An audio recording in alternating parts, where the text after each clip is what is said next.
जय यीशु। प्रियजनों, और एक बार प्रभु यीशु के सामर्थ्यवान नाम पर फादर आप सभी लोगों को अभिवादन करते हैं। बाइबल तीर्थ यात्रा के 132वां दिन की वचन व्याख्या में स्वागत है। सामुएल के पहले ग्रंथ के 27 और 28वां अध्याय हम पढ़े हैं। साथ साथ स्तोत्र संख्या 90, रोमियों के अध्याय 15। हालेलुया। 27वें अध्याय में हम दाऊद के द्वारा एक निराशाजनक फैसला लेते हुए देख रहे हैं। फिलिस्तीयों के यहाँ जाकर रह रहे हैं। प्रभु के जगह छोड़कर, प्रभु के लोगों को छोड़कर फिलिस्तीयों के जगह में जाकर अब रहने लगा। वहाँ 1 साल और 7 महीने वहाँ पर वो रहेंगे। शुरुआत में इस तरह पढ़ते हैं, दाऊद ने अपने मन में सोचा, एक दिन साउल मुझे अवश्य मार डालेगा, इससे तो मेरे लिए ही अच्छा रहेगा, मैं भागकर फिलिस्तीयों के देश चला जाऊं। मन में अपने से बोला। हालेलुया। इसमें प्रभु का कोई हाथ नहीं था। अचानक एक निराशा, एक डर, पहले ऐसा नहीं था। प्रभु से पूछता था। अभी अपने को कहता है, अपनी बात सुनता है। प्रभु जो कहता है नहीं सुना, अपने दिल से अपने को अपने मन में कहता है और फैसला लिया। कुछ इस प्रकार है, मैं थक गया, बस बहुत हुआ, और ये प्रभु पे भरोसा रखने का एक बोझ भी आ जाता है। मैं अभी थोड़ा सा विश्राम करना चाहता हूँ, दूर पर चला जाऊंगा। हालेलुया।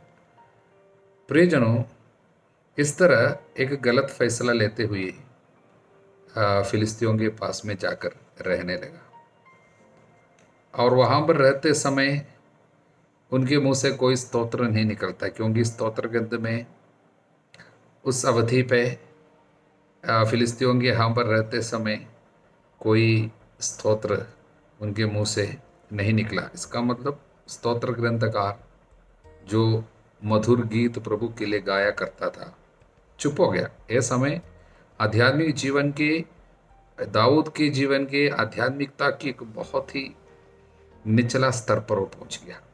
विश्वास के भरोसे के खिलाफ एक परीक्षा में वो पड़ गया। इसलिए अपने मन की इच्छा पे चल रहे हैं, मनमानी आचरण हम बोल सकते हैं।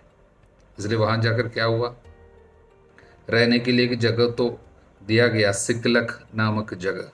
वहां से वो क्या क्या करता था, वचन में लिखा है, वचन 8 से, दाऊद अपने आदमियों को साथ लेकर गशूरियों, गिरजियों, अमालेकियों पर छापे मारता रहा। ये सब इसराइलियों के शत्रु ही थे। शायद इसराइलियों के शत्रु को मार गिराते हुए थोड़ा सुकून मिलता होगा, लेकिन वे उस क्षेत्र पे आक्रमण करता तो वह एक भी पुरुष या स्त्री को जीवित नहीं छोड़ता। वह उनकी भेड़ें, गायें, गधे, ऊंट, कपड़े सब छीन कर और आकीश के यहाँ लौट आता। आकीश राजा है जो फिलिस्तीयों के उनको जगह दिया था। तो सभी आदमियों को मार डालता था। ये प्रभु की महिमा के लिए नहीं था, बल्कि उसके पीछे कोई कारण था। वो कारण क्या है, संपत्ति पूरा ले लेता था और जाकर क्या बोलता था, जब आकीश पूछता है कि तुमने आज कहाँ छापा मारा, यानी राजा पूछता था, वो भी फिलिस्ती राजा, इस्राएलियों का शत्रु, तब ये क्या बोलता था, यूदा के नेगब में या यर्मलियों के नेगब में, मतलब सब कनान देश में, यानी सब इसराइलियों के देश में छापा मारा। तो क्या है, मैं जाके इसराइलियों से लड़ता हूँ, जाकर बोलता था। इसराइलियों का राजा बनने वाला, लेकिन वहाँ से भगा दिया गया। अब वो ये राजा को बताता है कि मैं इसराइलियों का शत्रु, झूठ बोलता है, और मैं इसराइलियों को छापा मारा बराबर बोलता था। झूठ बोलना पड़ा। वो अन्य लोगों पर मारता था छापा और उनको मार डालते थे। क्यों मार डालते थे? अगला वचन, दाऊद ने पुरुषों को जीवित छोड़ता, ना पुरुषों को जीवित छोड़ता, ना स्त्रियों को, जिससे उनमें कोई गत जो आकिश राजा का जगह है, गत पहुंचकर ये ना बता दे कि दाऊद ने हमारे साथ ऐसा किया है, क्योंकि राजा को पता न चले कि मैं इस्राएल पर छापा नहीं मारा, उन पर आक्रमण नहीं किया, बल्कि अन्य जातियों पर आक्रमण किया, उनको पता न चले, इसलिए जहां पर आक्रमण करता था सबों को मार डालता था। देखिए, अपनी एक गलती को या अपने झूठ को सही साबित करने के लिए, अपने झूठ को छिपाने के लिए लोगों को मारता था।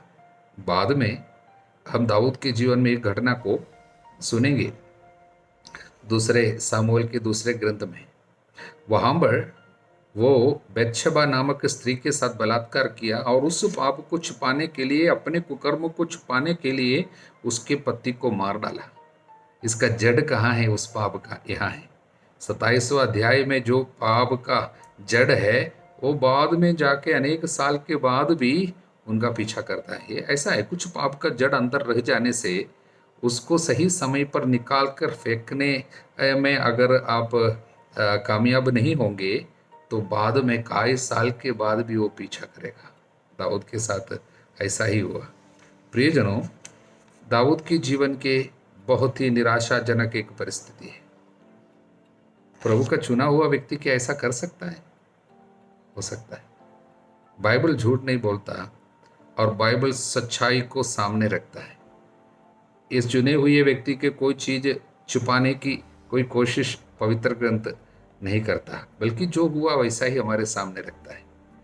और इससे कुछ नई बातें सीखने के लिए नहीं है, लेकिन ये हमारे लिए एक चेतावनी के रूप में लिखा गया। चुने हुए व्यक्ति के जीवन में भी अगर प्रभु से मशविरा करने में, प्रभु से पूछने में अगर गलती हो, मतलब चूक जाते हैं, यानी ये प्रभु से हर दिन मांगा नहीं, फैसला लेने के पहले प्रभु से पूछा नहीं, इसलिए गलती क्या हुई है। चुने हुए व्यक्तियों को भी किस तरह परीक्षा का सामना करना पड़ता है, किस तरह वो गिर जाता है, ये सब हमारे सामने रखता है। इसलिए हमारे लिए एक चेतावनी है, हमारे साथ ऐसा ना हो। हर फैसला के पहले प्रभु से पूछे, प्रभु से जुड़े रहे। इतना जुड़े रहने के बावजूद इनके जीवन में किस समस्या है। इसलिए चुने हुए लोगों में और प्रभु के सारे भक्त लोगों में कभी कमी दिखाई देने से भी हम दोष न लगाएं, क्योंकि प्रभु की दया नहीं होती तो हम सब गिर जाते। और इससे पता चलता है कितना ज़्यादा हमें प्रभु की दया की ज़रूरत है। मनुष्य की इच्छा और मेहनत से नहीं, उसकी दया पर ही निर्भर है। और इतने कमज़ोर होने के बावजूद, इतना पाप का कुछ समय में रहने के बावजूद प्रभु ने उनसे अधिकार को, राज्याधिकार को या राजत्व को छीना नहीं, प्रभु ने उन पर दया किया। मैं सोचता हूँ इस आदमी ने, दाऊद ने साउल पर जो दया की, उसी दया शायद प्रभु ने इन पर किया। धन्य है वे जो दयालु है, उन पर दया की जाएगी। इस आदमी पर प्रभु ने दया किया, इसलिए वो भी एक संदेश है। ईश्वर की दया सब कुछ का आधार है। ये सब मनुष्य के पुण्य पर नहीं है, बल्कि उसकी दया पर निर्भर है। हालेलुया। अब हम 28वां अध्याय की घटना को जरा देखेंगे। 28वां अध्याय में जो घटना हमें दिखाई देगा वो वास्तव में जो है 29वां अध्याय में जो घटना है उसके बाद घटित होती है। 29वां अध्याय का आखिरी वचन इस प्रकार है, उधर फिलिस्ती इज़राइल की ओर बढ़े। 28वां अध्याय में उन फिलिस्ती लोगों को इज़राइल में आते हुए साउल देख रहे हैं। वचन 5, फिलिस्तियों के शिविर पर दृष्टि डालते ही साउल भयभीत हो उठा, उसका हृदय कांपने लगा। अब युद्ध के लिए फिलिस्ती लोग आए, साउल उसको देखकर भयभीत हो गया। तुरंत साउल ने क्या सोचा, प्रभु से पूछूंगा। इसी अध्याय में वचन 6, साउल ने प्रभु से पूछा, लेकिन प्रभु ने उसे कोई उत्तर नहीं दिया, न स्वप्नों में, न उरीम द्वारा, न नबियों द्वारा। 3 प्रकार से प्रभु उत्तर देता था उस समय में। स्वप्न में बताता था, नबी को भेजता था, नहीं तो उरीम तुमीम करके 2 चीज होता है। वो पुरोहित के पवित्र वस्त्र एफोद में एक जगह में ये दोनों चीजें रहता है, और ईश्वर की इच्छा पहचानने के लिए इसको डालता था। उदाहरण के लिए जाना है नहीं जाना है, तो ये उरीम तुमीम बताता था। अभी साउल ने प्रार्थना किया, प्रभु से पूछा, कोई उत्तर नहीं मिला। कारण क्या है? ईश्वर का आत्मा साउल का परित्याग कर चुका था। वचन में हम देखें, जिसके पास प्रभु रहता है जिसके जीवन में पवित्र आत्मा की उपस्थिति है उनकी प्रार्थना की सुनवाई होती है। हालेलुया। लेकिन जिसको आप प्रभु परित्याग करता है वो चिल्लाकर प्रार्थना भी करे, कुछ भी प्रभु से उत्तर नहीं मिलेगा। ऐसा है। इसलिए प्रभु का उत्तर नहीं मिला तो साउल ने क्या किया? बहुत ही खतरनाक कार्य किया। वचन 6, साउल ने प्रभु से पूछा, हाँ प्रभु उत्तर नहीं दिया, इसलिए वचन 7, इसलिए साउल ने अपने सेवकों को आज्ञा दी, मेरे लिए एक भूत प्रेत साधने वाली का पता लगाओ, जिससे मैं उसके पास जाकर उससे परामर्श लूं। प्रभु चला गया, प्रभु का उत्तर नहीं मिलता, तुरंत कौन आता है? भूत प्रेत साधने वाला। देखिए ये खतरनाक कार्य की ओर वो बढ़ रहे हैं। कारण क्या है? साउल जानता था ये कितना खतरनाक कार्य है, क्योंकि इस तरह का कार्य करने वालों को प्राणदंड दिए जावे, नियम में लिखा है, ईश्वर के नियम में। ये जानते हुए साउल ने पहले क्या कार्य किया था? वचन 3, साउल ने भूत प्रेत साधने वालों ओझों को देश से निकाल दिया था। वही आदमी आज जब एक विपत्ति आई अचानक जाकर बोलता है भूत प्रेत साधने वाली को पता लगा। आज भी ऐसे अनेक लोग जानते हैं कि इसमें कितना खतरा है, उसके बावजूद कुछ परेशानी आती है, कोई बीमारी होती है, तुरंत चला जाता है भविष्य बताने वालों के पास, भूत प्रेत साधने ओझे के पास सब चले जाते हैं। हालेलुया। प्रियजनों, ये ओझे के पास गए। इंदौर में एक भूत प्रेत साधने वाली है करके उनके सेवकों ने बतलाया और उनको बुलाया और उनके पास गया, चोरी छुप के गया। और साउल ने उस स्त्री के पास जाकर जो कार्य उसके बाद हो रहे हैं, ये बहुत ही अनेक लोग इस पर काफ़ी साल से विचार विमर्श किया, तर्क वितर्क किया। इसके विषय में अभी तक ईश शास्त्रियों के बीच में मतभेद है।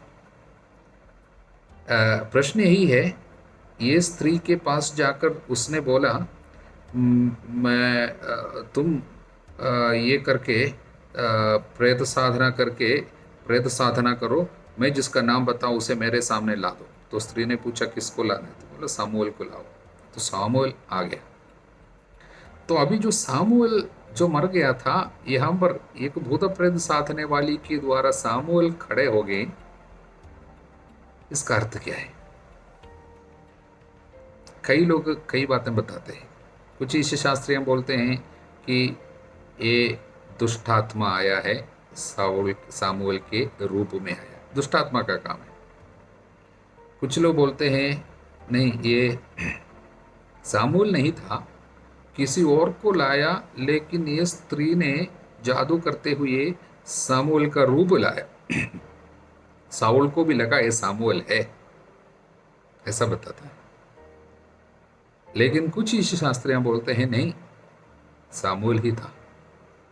तो भूत प्रेत साधने वाली सामुएल को कैसे लाए? तब उसके लिए संदेश है प्रभु का हाथ था।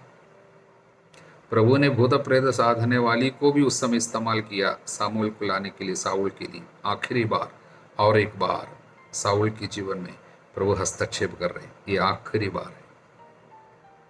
सामुएल को उसके सामने लाया। देखिए साउल के जीवन की शुरुआत में, यानी उनके चुनाव कैसा हुआ था। परामर्श लेने के लिए सामुएल के पास गया था, उस समय उनको चुना गया था राजा के रूप में, याद होगा आपको। अंत में इसी तरह सामुएल को लाने के लिए प्रभु ने इनके लिए एक कार्य किया। हस्तक प्रभु को सबों के ऊपर अधिकार। इसलिए क्या है, ये शायद ये स्त्री सोच रही थी प्रेत साधना करके शायद कुछ दुष्टात्मा का इस्तेमाल करेंगे और साउल के रूप में इस्तेमाल करेंगे, शायद वो भी सोची होगी। लेकिन ये कुछ करने के पहले सामुएल खड़ा हो गया, वो डर गई। सामुएल को देखते ही वो स्त्री जोर जोर से चिल्ला कर कहने लगी। देखिए, तो उसने भी सोचा नहीं था ऐसा हो। उसके सोच के परे कुछ कार्य प्रभु यहां पर कर रहे हैं। सामुएल स्वयं खड़ा हो गया। हालेलुया। हाँ, हमको कैसे पता चलता है सामुएल है? संत अगस्तिन इसके विषय में कहता है, संत अगस्तिन कहता है मरे हुए लोग जीवितों के देश में आ सकता है, क्योंकि ठीक उल्टा एक कार्य हम बाइबल में देखते हैं कि जीवितों के देश में से कोई स्वर्ग चला गया था। किसके विषय में? संत पौलुस के विषय में। कुरिन्थियों के पत्र में हम पढ़ेंगे जीवित रहते समय संत पौलुस तीसरे स्वर्ग तक उठाया गया था। संत पौलुस उसके विषय में लिखा है। अगर ऐसा हो सकता है, ठीक उल्टा भी हो सकता है, संत अगस्तिन बोल रहे हैं। और उसका कारण क्या है? संत अगस्तिन बोल रहे हैं उसके लिए सबूत है वचन में। क्या है सबूत दे रहे हैं? प्रवक्ता ग्रंथ में ऐसा लिखा है, प्रवक्ता ग्रंथ 46वां अध्याय वचन 23 में संत अगस्तिन बोल रहे हैं इस वचन का व्याख्या देते हुए। वचन 23 उन्होंने समूएल के बारे में लिखा है। वचन 16 से समूएल प्रभु की कृपा पात्र और नबी थे। 16 से 23 तक समूएल के बारे में लिखा है। अंतिम वचन, उन्होंने मरने के बाद भी भविष्यवाणी की। मरने के बाद भविष्यवाणी की मतलब अभी जो भविष्यवाणी होगी, सामुएल खड़े होकर जो बोलेगा सामुएल ही है, दुष्टात्मा नहीं था, शैतान नहीं है। सामुएल मरने के बाद भी भविष्यवाणी की, राजा को उसकी मृत्यु की सूचना दी साउल को। उन्होंने प्रजा की दुष्टता दूर करने के लिए पृथ्वी की गोद में से अपनी वाणी सुनाई। देखिए, तो इससे पता चलता है यह सामुएल ही है। संत अगस्तिन कहता है अगर प्रज्ञा ग्रंथ को आप नहीं मानना चाहता है, क्योंकि प्रोटेस्टेंट लोग प्रज्ञा ग्रंथ को नहीं, प्रवक्ता ग्रंथ को मानते नहीं, प्रवक्ता ग्रंथ को बाइबल का हिस्सा नहीं मानता है। अगर ऐसा है तो संत अगस्तिन बोलता है तो मूसा की बात ले लीजिए। मूसा मर गया था, हम लोग विधि विवरण ग्रंथ में देखें तो मूसा मर चुका है, लेकिन नए विधान में मत्ती के सुसमाचार में जब प्रभु यीशु का रूपांतरीकरण हुआ वहां पर मूसा प्रकट हुई। मतलब मरने के बाद भी जीवितों के पास आ गए, तो वह संभव है। हालेलुया। इसलिए सामुएल ही आया था और सामुएल के मुंह से ये बताया गया, हाँ तुम्हारी मृत्यु हो जाएगी। हालेलुया। इस तरह उनकी मृत्यु अब हो रहे हैं। ये सुनते ही वो गिर गया। साउल पृथ्वी पर मुंह के बल गिर पड़ा, वो डर गया था भयानक रीति से। उसके बाद उनको खाना सब खिला रहे हैं। साउल तथा उसके आदमियों को उसने खाना परोसा। वे खाने पीने के बाद उसी रात चले गए, रात में ही चले गए मृत्यु के लिए, मरने के लिए जा रहे हैं। उसकी मृत्यु होगी अगले अध्याय में, आने वाले अध्याय में 31वां अध्याय में हम पढ़ेंगे। तो रात में ही मरने के लिए चला गया। यूदस की याद हमें आती है, रात में ही चला गया खाने के बाद। तो ये उसका आखिरी भोज था। चुना हुआ एक व्यक्ति, प्रभु का सबसे पहला राजा इस्राएल का, उसका आखिरी भोज भूत प्रेत साधने वाली की हाथ से हुई। देखिए, इस पे सब आध्यात्मिक बात छिपी हुई है। प्रभु को छोड़ने वालों के हाथ कैसा होगा। देखिए, वो जानता था, साउल जानता था भूत प्रेत साधने वाली मार डालना, मतलब उसकी प्राणदंड होनी चाहिए, लेकिन उसी की सेवा उसने स्वीकार किया। उसके पास सेवा के लिए, उसकी सेवा मांगने के लिए गए। यहाँ पर इसलिए एक हठी आज्ञा भंग करने वाली एक स्त्री, आज्ञा भंग में रहने वाले एक राजा के लिए अब मदद कर रहे हैं और मृत्यु ला रहे हैं वास्तव में। और उसके बाद उनकी मृत्यु हुई। वास्तव में उसकी मृत्यु के पीछे ही कारण था। पहले इतिहास ग्रंथ में हमको वो 10वां अध्याय वचन 13 से, पहला इतिहास ग्रंथ, इस प्रकार साउल प्रभु के साथ अपने विश्वासघात का कारण मरा। प्रभु के साथ विश्वासघात के कारण साउल मरा, क्योंकि उसने प्रभु की आज्ञा नहीं मानी थी। वह प्रभु से नहीं बल्कि प्रेत साधने वाली स्त्री से परामर्श लेने गया था, इसलिए प्रभु ने उसे मारा। प्रभु ने उसे मारा मतलब प्रभु ने उसको मृत्यु के लिए छोड़ दिया। यही बात, भूत प्रेत साधने वाली के पास जाने के कारण उसकी मृत्यु हुई है, वचन में लिखा है। प्रियजनों, इसलिए ये अध्याय हमारे सामने एक बहुत बड़े एक चित्र को यानी एक संदेश को लाते हैं। प्रभु को धीरे धीरे त्यागते हुए, प्रभु की इच्छा को टुकराते हुए, आज्ञा भंग करते हुए जाने वालों को दुष्टात्मा कैसे अधिकार में करता है धीरे धीरे और मृत्यु की ओर ले जाता है। चुने हुए एक व्यक्ति के जीवन का अंत बहुत बुरी तरीके से हुई। प्रभु हम पर दया करे, एक चेतावनी के रूप में हमारे सामने खड़े और ये भूत प्रेत ओझे लोगों के पास जाने वालों के सब जीवन में खतरा है। भविष्य बताने वालों के पास जाने वालों पर खतरा है। प्रभु नहीं चाहता है। हालेलुया। अब हमारे पास स्तोत्र संख्या 90 है। ये एक विनय है, एक प्रार्थना है ईश भक्त मूसा की। कुछ लोग बताते हैं ये मूसा स्वयं लिखे हैं, कुछ ईश शास्त्री बोलते हैं मूसा की प्रार्थना है, किंतु मूसा के हाथों से लिखित नहीं है, बाद में लिखा गया। जिन्होंने लिखा मूसा के ग्रंथ से इनके शब्द लिए होंगे, इसका आइडिया मतलब इसके संदेश जो है मूसा के ग्रंथों से, पंचग्रंथी पहले 5 पुस्तकों से लिया है, बाद में लिखा गया है। मूसा ने स्वयं नहीं लिखा, शायद वो भी सत्य हो सकता है। कैसे भी हो, हम इसको मूसा के शब्द में ही इसको ग्रहण करेंगे। मूसा के मुंह से निकले एक प्रार्थना है। इसको हम 4 भाग में देख सकते हैं। पहला भाग वचन 1 और 2, उसमें ईश्वर के बारे में लिखा गया। प्रभु पृथ्वी तथा संसार की उत्पत्ति के पहले से अनादि अनंत ईश्वर है। इसलिए प्रभु अनादि अनंत ईश्वर है, eternity to eternity, from eternity to eternity. उसका अंत नहीं है, शुरू से अंत तक, मतलब वो आदि है, अंत है, प्रभु है। तो उसके विषय में लिखा है। दूसरा भाग जो है मनुष्य की नश्वरता। ईश्वर का अंत नहीं है, मनुष्य का अंत जल्दी हो जाता है। नश्वरता वचन 3 से 6 तक। मनुष्य घास प्रातः काल लहलहाती है, संध्या तक मुरझा कर सूख जाती, उसी तरह मनुष्य। हम नश्वर है, थोड़े दिनों के है। हम नश्वर आदमी थोड़े दिन धरती पर रहने के लिए भेजे गए हैं, 3 से 6 तक।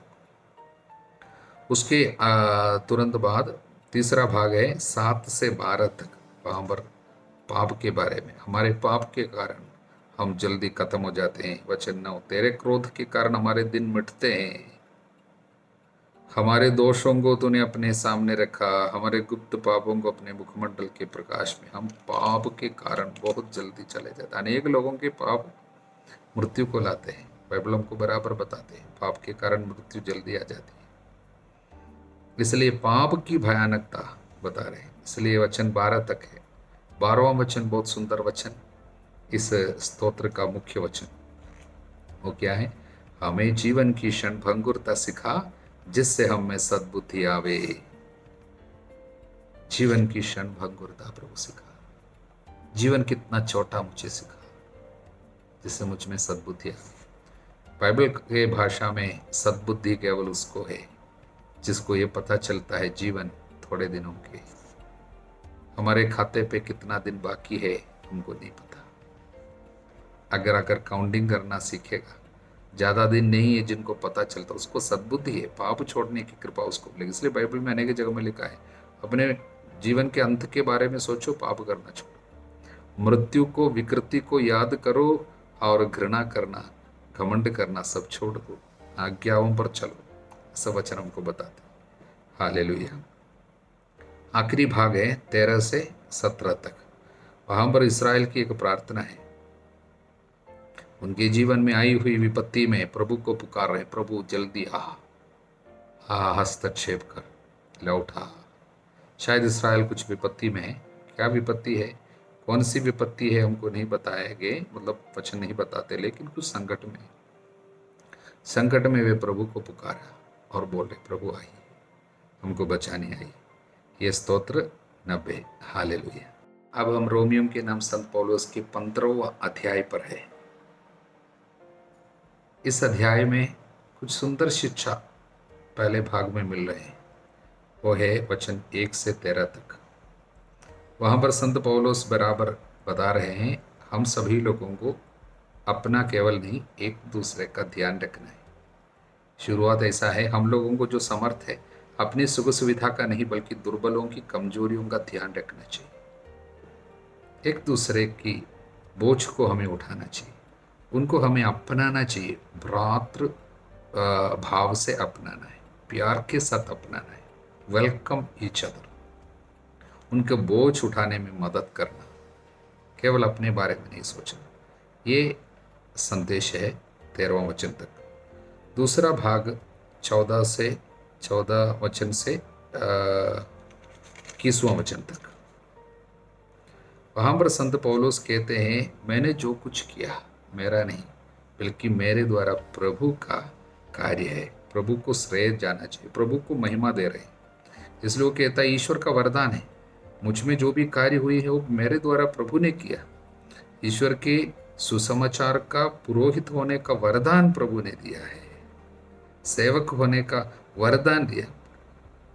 और आगे कहता है वचन 18, मैं केवल उन बातों की चर्चा करने का साहस करूंगा जिन्हें मसीह ने गैर यहूदियों के विश्वास के अधीन गैर यहूदियों को विश्वास के अधीन करने के लिए मेरे द्वारा वचन और कर्म से, शक्तिशाली चिन्हों चमत्कारों से और आत्मा के सामर्थ्य से संपन्न किया। मसीह ने संपन्न किया, आत्मा का कार्य मुझ में मसीह ने संपन्न किया। हालेलुया। इसलिए प्रभु को महत्व दे रहा है, मेरा कुछ नहीं। तीसरा भाग वचन 22 से 29 तक है। वहाँ पर पौलुस अपनी भावी योजना, रोम में जाकर आप सभी लोगों का दर्शन करने की मेरी अभिलाषा को उनके सामने रख रहे हैं। स्पेन जाते समय मैं जरूर आपके पास आऊँगा, ये मेरी अभिलाषा है। अपनी अभिलाषा को सामने रखते हैं। और आखिरी भाग में वचन 30 से 33 तक, वहाँ पर वो अनुरोध कर रहे, मैं आप लोगों से अनुरोध करता हूँ आप संघर्ष में मेरा साथ देते रहे, मेरे लिए ईश्वर से प्रार्थना करें।